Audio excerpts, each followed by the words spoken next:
네, 안녕하십니까. 가사 서비스 플랫폼과 가사 근로자 고용 개선 등에 관한 법률 관계에 발표를 맡게 된 주식회사 홈스토리 생활 이봉재 부대표입니다. 오늘 발표는 이 주제를 가지고 제가 간단하게 여러분들한테 소개를 시켜드리도록 하겠습니다.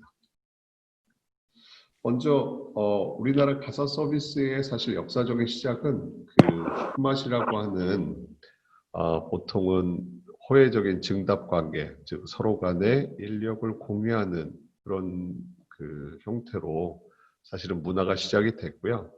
이런 문화들이 역사를 통해서 오면서 사실 최근에는 이웃 간의 공동 노동 품앗이가 세대 간의 공유 노동 형태로 보통은 이제 이렇게 변화하면서 저희 대리주부 같은 그런 이제 서비스 업체들이 생겨나기 시작을 합니다. 물론 여태까지 전반적으로 저희가 오토 서비스가 나오기 전에 직업 소개서들은 아주 영세하고 파편화되어 있으면서 깜깜이로 직업을 소개하는 시장이 수십 년간 한국에서 존재를 했고요. 이런 시장들이 일반적으로는 깜깜이다, 잘 알지 못한다라고 하는 것은 영세하고 파편화되어 있기 때문에 고객 입장에서는 어디서 누구를 찾을지 잘 모르고 공급자 입장에서는 어디서 얼마를 벌지를 잘 모르는 그런 시장이었습니다. 이런 시장들의 문제를 해결하기 위해서 대리주부 같은 오토들이 나오기 시작을 했는데요. 즉 고객은 어디서 누구를 찾을지, 공급자들은 어디서 얼마를 벌지를 페어하게 공개된 시장에서 특히 평점이나 후기, 신뢰 기반으로 데이터 기반으로 매칭하는 이런 시스템들이 저희 대리주부를 포함해서 하나 둘씩 나오기 시작을 했고요. 저희는 이 모든 정보를 다 오픈해서 제공을 하고 있습니다.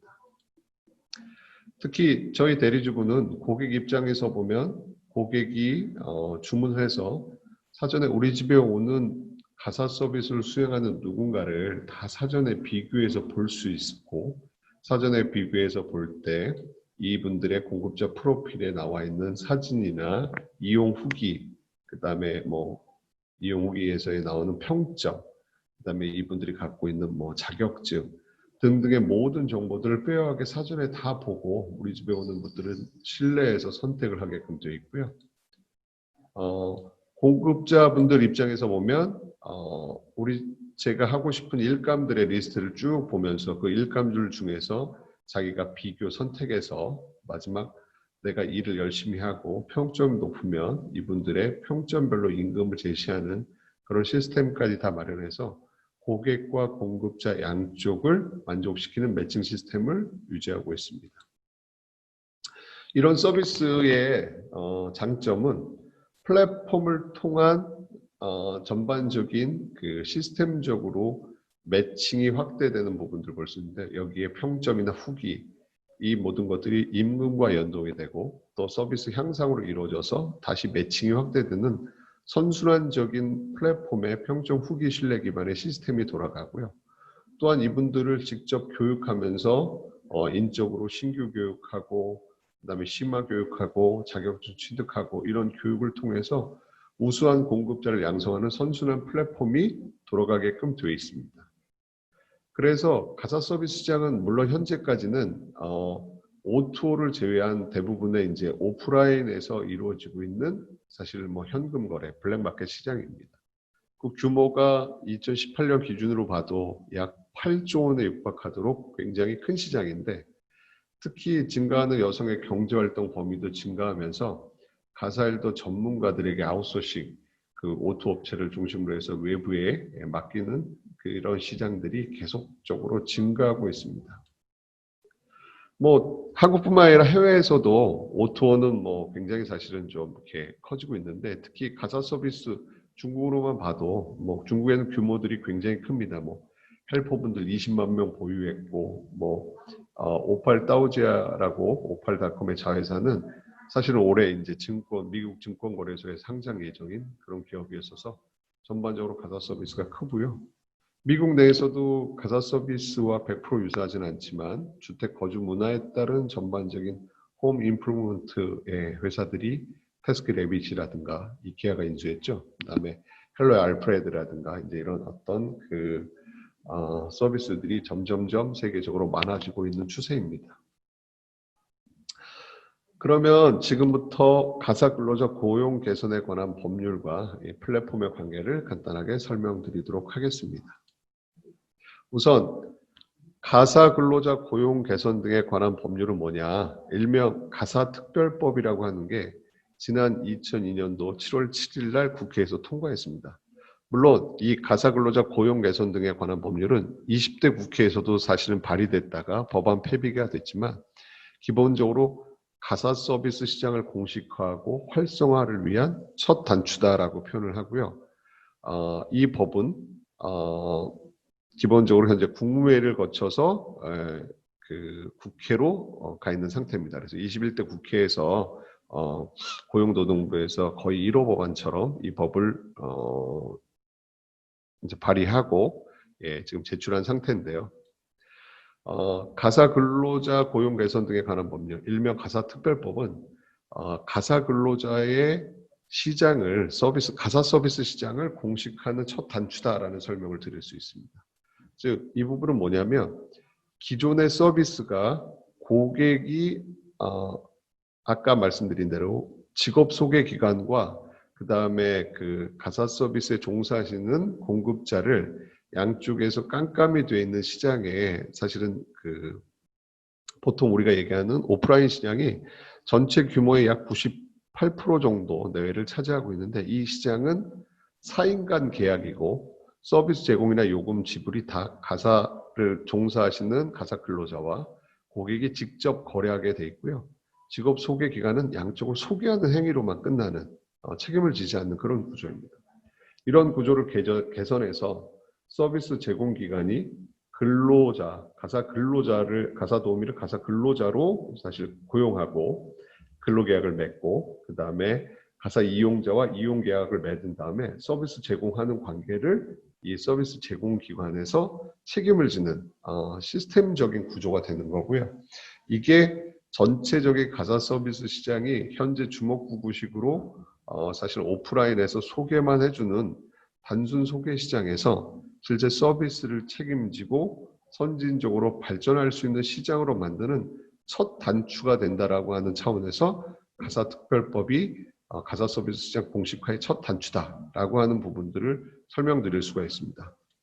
좀 더 상세히 설명드리면 이 가사특별법은 가사 서비스 제공기관, 정부가 인증을 합니다. 즉 법인, 유급 가사 근로자와 근로계약을 직접 체결해서 손해배상 등의 수단을 마련해서 정부가 인증하고 이 가사 서비스 전반에 대해서 업체가 책임을 지는 구조를 먼저 인증제로 만듭니다.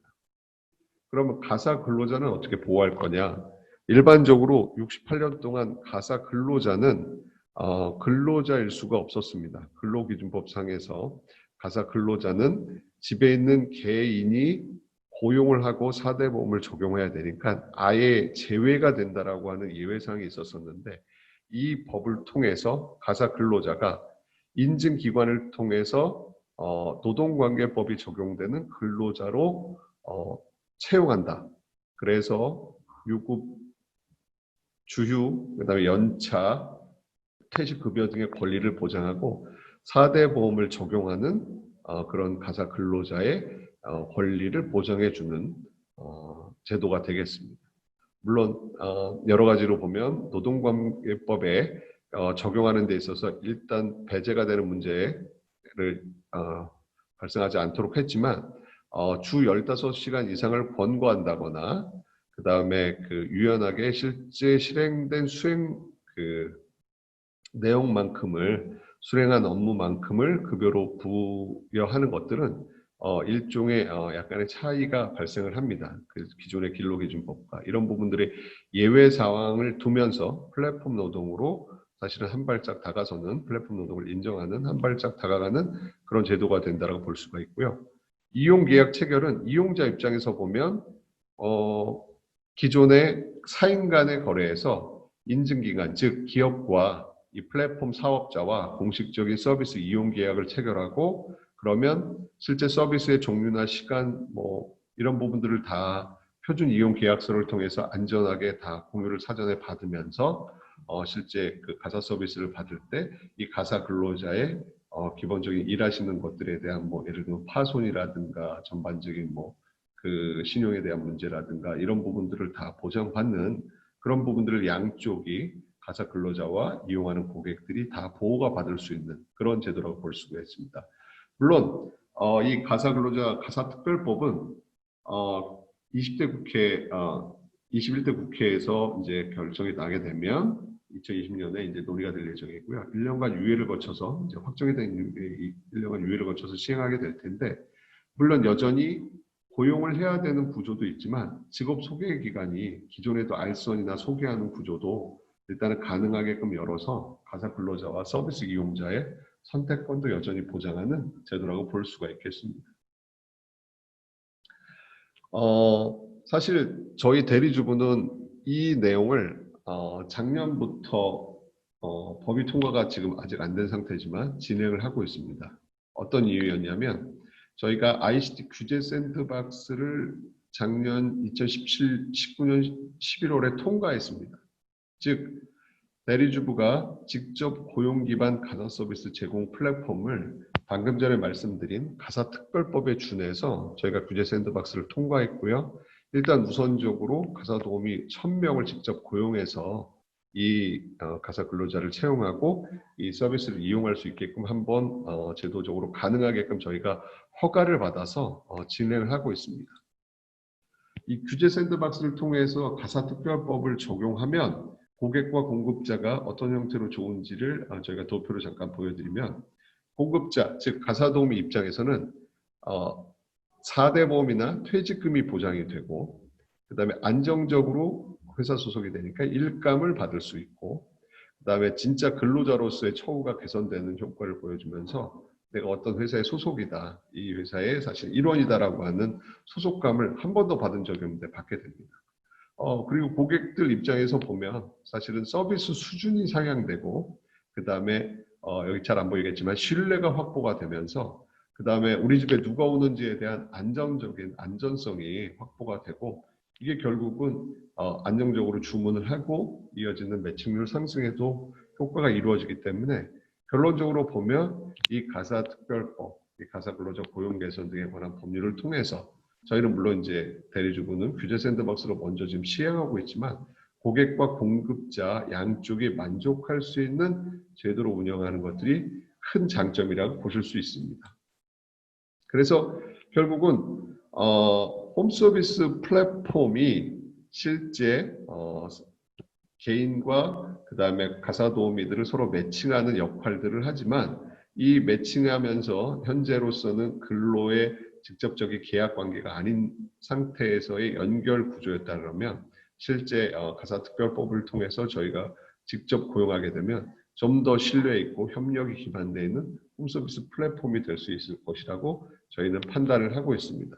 그래서 전체적으로 보면 가사 서비스 플랫폼과 그 다음에 가사 특별법은 사실은 그 상충되어 있는 상황은 아닌 거고요.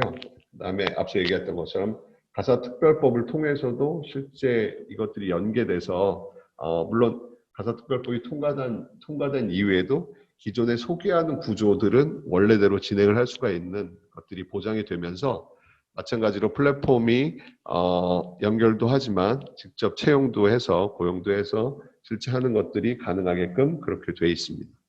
그래서 가사특별법에 관련돼서는 조금 더 뭐 그 질의응답에서 말씀드리겠지만 실제 가사 서비스 시장이 공식화되는 첫 계기가 될 거고요.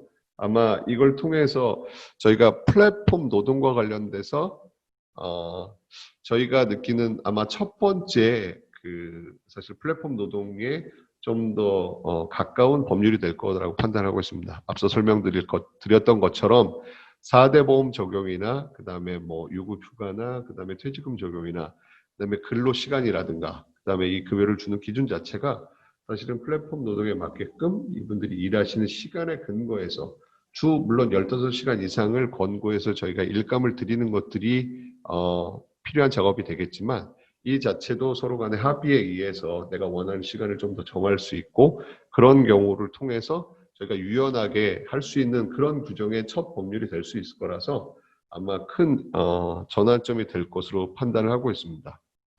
저희 대리주부는 뭐 지금 보여드리는 사진처럼 그 뭐 홈 매니저 분들이 이렇게 많이 그동안 활동을 하셨는데 이분들을 직접 근로자로 고용을 해서 저희가 고객들한테 안정적으로 서비스를 해드리는 것들을 계속적으로 진행하고 있고 규제 샌드박스를 통해서 진행하고 있고 또 법률이 통과되면 좀 더 많이 활성화해서 진행을 할 예정입니다. 저희 대리주부에 열심히 하고 있는 저희 직원들을 보여드리면서 발표를 마치도록 하겠습니다. 감사합니다.